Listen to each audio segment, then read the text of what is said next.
Hi guys, this is Dr. SADASHIVAM once again with you. Here are some of the snippets of news from today's newspaper.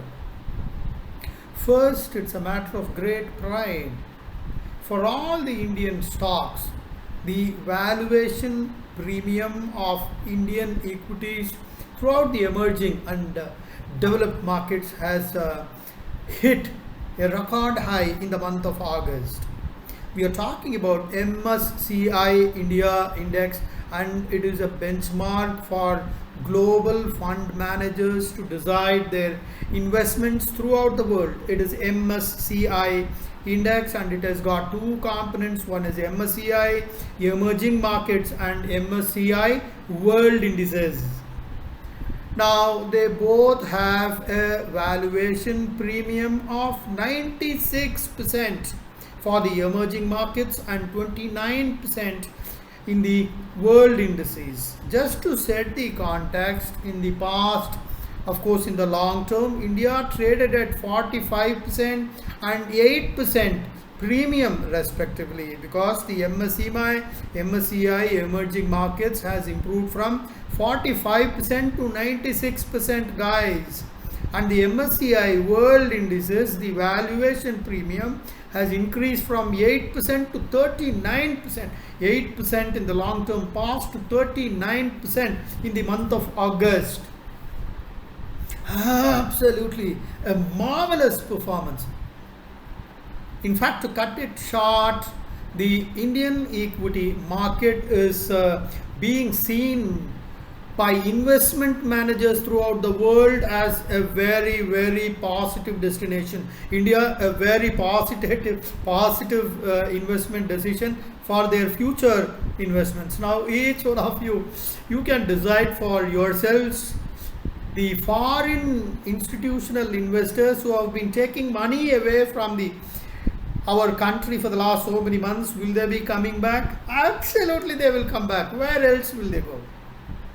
There are certain factors which are very, very important, macroeconomic factors, and I will be putting up detailed videos on each of these factors in Dr. SADASHIVAM economy. One is PE ratio, which is the Indian equities have been doing extremely well on this particular account, both on the emerging markets as well as the developed markets. Second is the year-to-date profits. Third is the price earning multiple compared to various standards in the world, like we have Nifty 50 here, you have S&P 500, Dow Jones, Nikkei 25, CSE 300, which is an index used in China, Hang Seng in Hong Kong, FTSE 100 in the United Kingdom, etc., etc. I will be putting up a detailed video in terms of what these indices are and what their roles are. And another important key drivers are the FPI flows.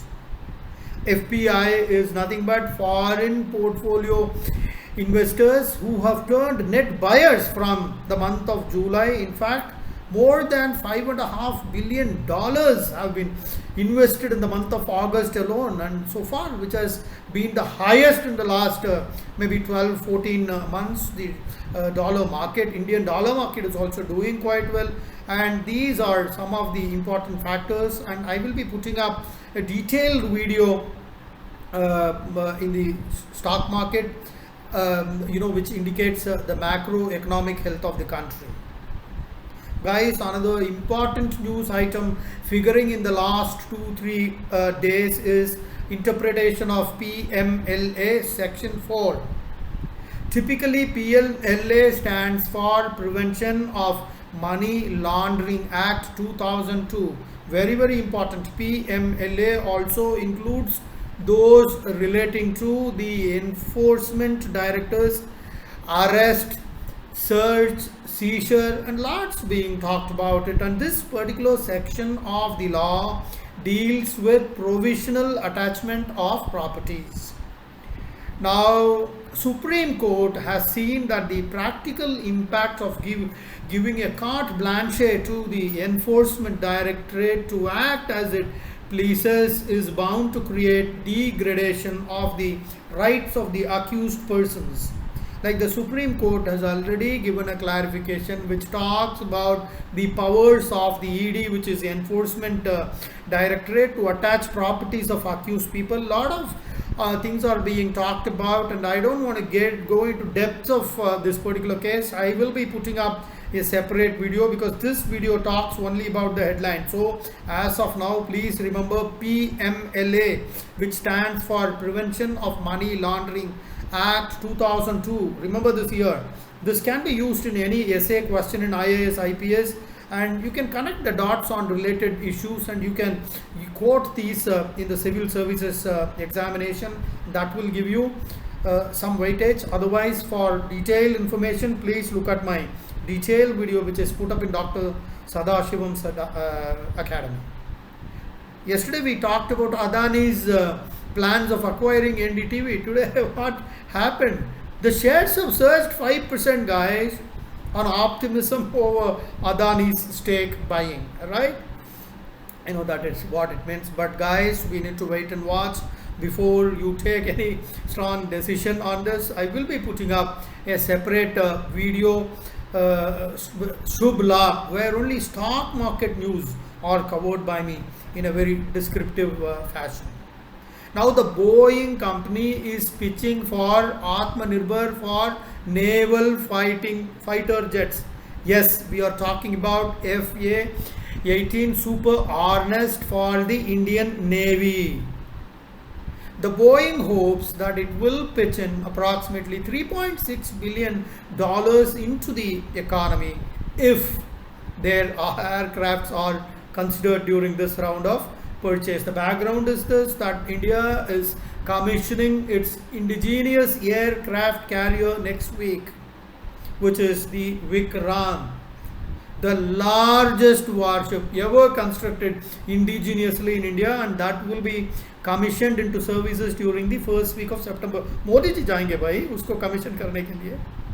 And if you look at this Boeing company, Boeing is in competition with Dassault Aviation of France, and they are offering their Rafale aircrafts for the Indian requirement of 26 carriers on fighter jets.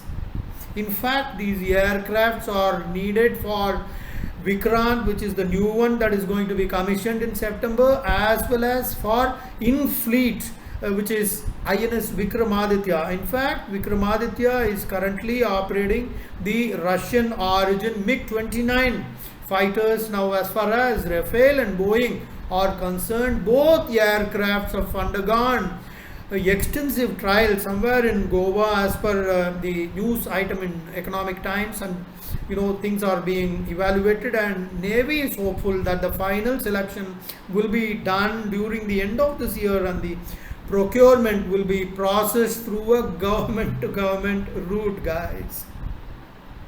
Now, making a very strong pitch for its offering, Boeing company has assured the Indian government that several Indian manufacturers are already part of their global supply chain ecosystems, and this $3.6 billion infusion which we are talking about will be over and above their past commitments as far as the investments are concerned. So probably $3.6 billion will go into our Atmanirbhar, which will promote our local domestic industries, and proud of our country, guys. Something that is being talked about for the last so many days is Jackson's Hole. The top policy makers will all gather in New Kansas City in Jackson Hole, Wyoming.